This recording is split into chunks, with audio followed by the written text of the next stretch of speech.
মাঝে মাঝে বিশাল ছবি, আমি অমুক নেতা, চেহারাদারি বদনা, পবিত্র ঈদুল আজহার শুভেচ্ছা, আমি অমুক নেতা, হেঁটে দেওয়ালের শুভেচ্ছা।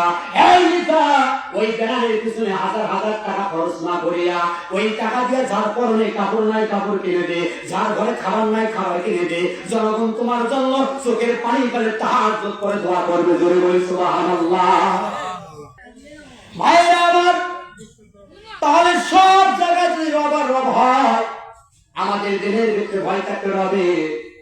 এই পৃথিবীর জমিনে এমন একজন ব্যক্তি ছিল যে নিজেকে রব বলে দাবি করেছিল, নিজেকে বলেছিল আনা রব্বিকুমুল আলা, আমি হইলাম বড় খোদা, আমি হইলাম বড় রব।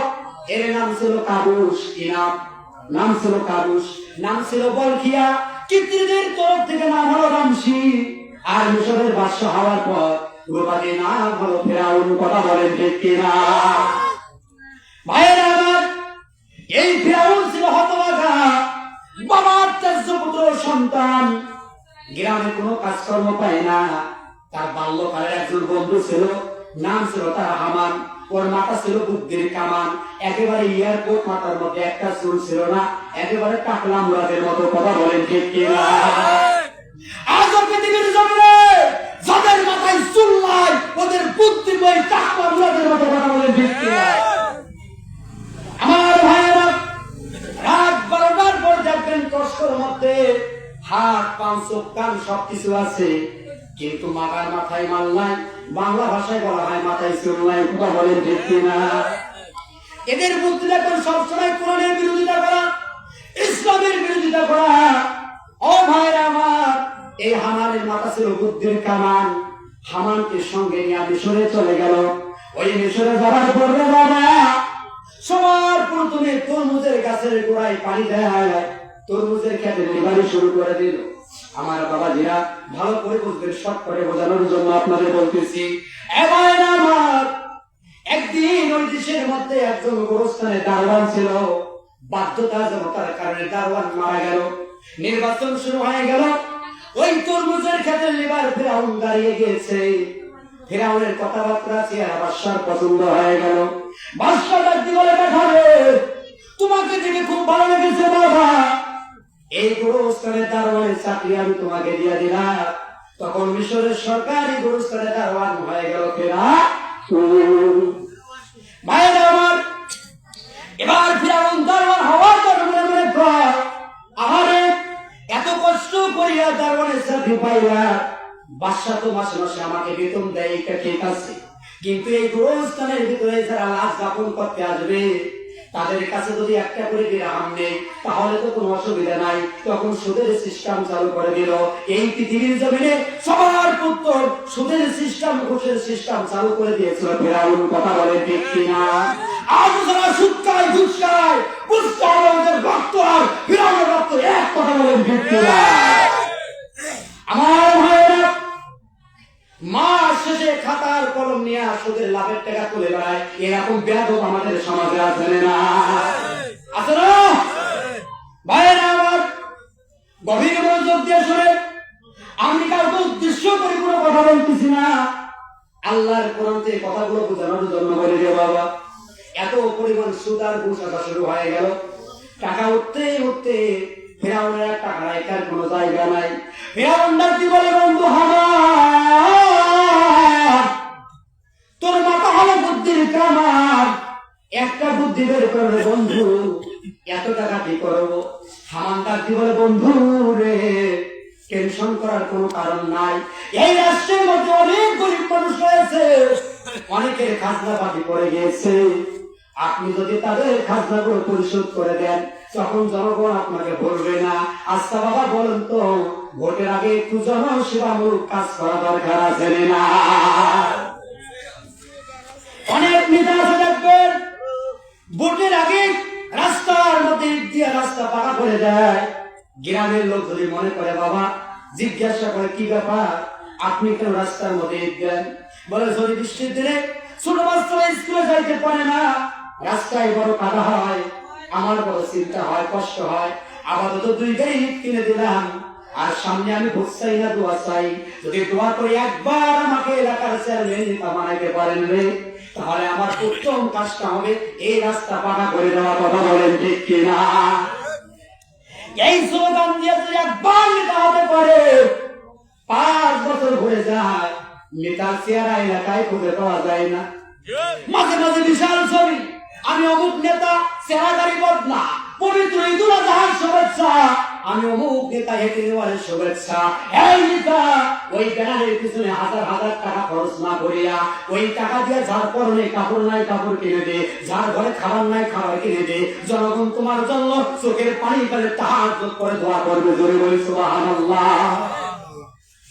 আমার ভাইরা, এরকম করিয়া আস্তে আস্তে সমস্ত লোকের যখন খাজনা পরিশোধ করে দেয়, তখন জনগণ বলে, আরে রাষ্ট্রের বাদশা যদি ওই ব্যক্তি না হয়, এই গোরস্থানে দারোয়ান যদি আমাদের বাদশা হইতো, আমাদের কপাল খুলে যেত।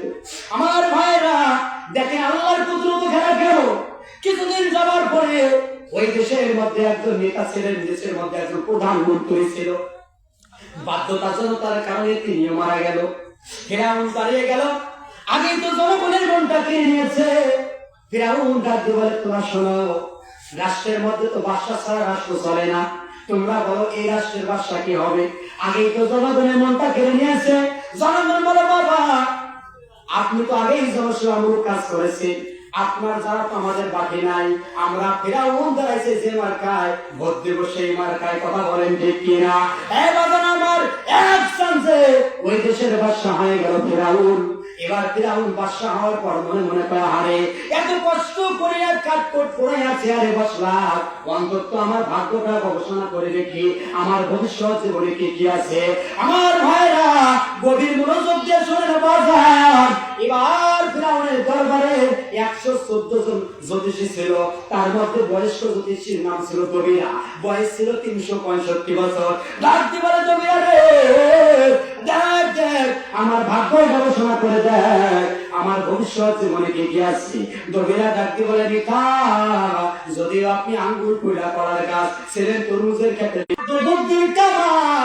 একটা বুদ্ধি বের কর, কি করা যায়। হামান ডাকতে বলে, নিকা রে, টেনশন করার কোন কারণ নাই।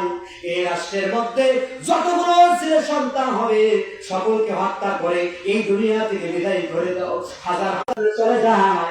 ও নিতা, হে সেনাবাহিনীর আয়াত, ফিরাউন মুসা নবীকে হত্যা করা লাগবে। এবার মুসা নবীকে হত্যা করার জন্য ফিরাউন সেনাবাহিনীদেরকে নিয়ে মুসা নবীর বাড়ির দিকে রওনা করলো।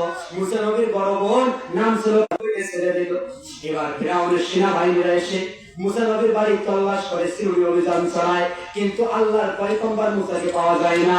ফিরাউনের সেনাবাহিনী যখন চলে যায়, মুসা নবীর বাবা দুইটা চোখের পানি ছেড়ে দিয়ে কান্দে আর ডাক দিয়ে বলে, ফিরাউনের বিবি রে, তুই কি সর্বনাশ করলি?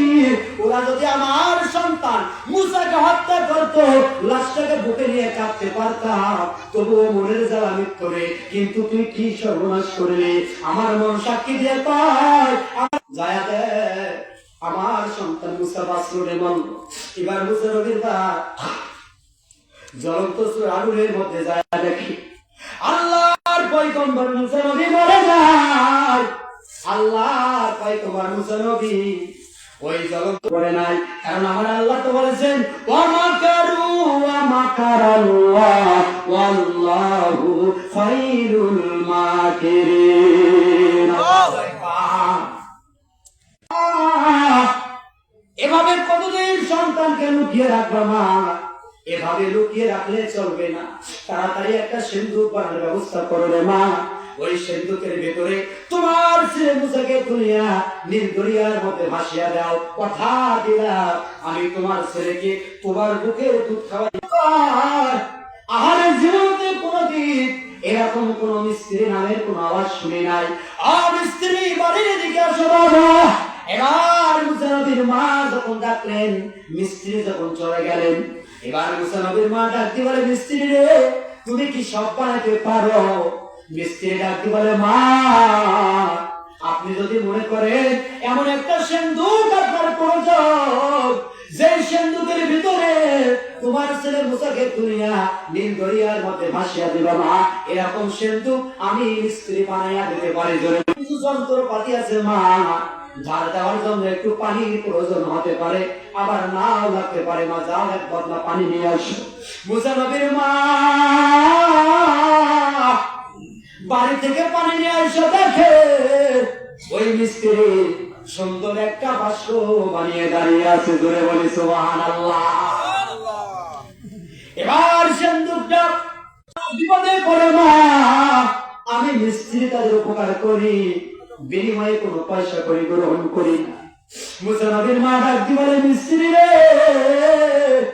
একটু দাঁড়াও, এই বিপদের দিন এত বড় উপকার করলো বাবা, অন্তত তোমার নাম ঠিকানাটা বলে যাও, মাঝে মাঝে তোমার কথা স্মরণ করে দোয়া করবো। আল্লাহু আকবার।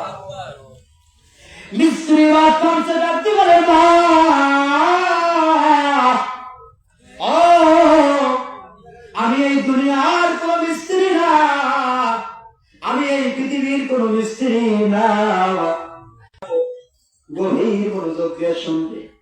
এবার মুসা নবীর মা সিন্ধুকের ভিতরে সন্তানকে ঢুকাইয়া নীল দরিয়ার মধ্যে ভাসিয়া দিলেন।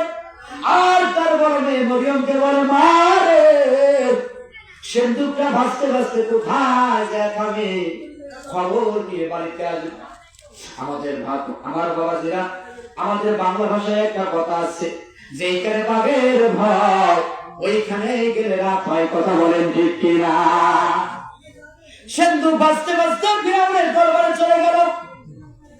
ফিরআউনের একজন সেনাবাহিনী যখন সিন্ধুক দেখলেন, ফিরআউনকে যা খবর দেয়, রাজা খবর আছে তাজা, তবে আগে দিবেন না সাজা। ইতিমধ্যে আপনার ঘরে দেখা দিয়েছে নতুন একটা সিন্ধুক, জানি না আবার ওর ভেতরে আছে কোন নতুন মডেলের বন্ধু। এ আমার শত্রু মুসা, একে হত্যা করে আমার পথের রেখাটা দূর করি।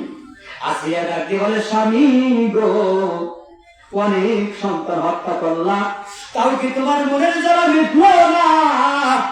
তাকিয়ে দেখো যে কাঠ দিয়ে বাস্ক বানানো হয়েছে, এরকম কাঠ কি তোমার দেশে পাওয়া যায়?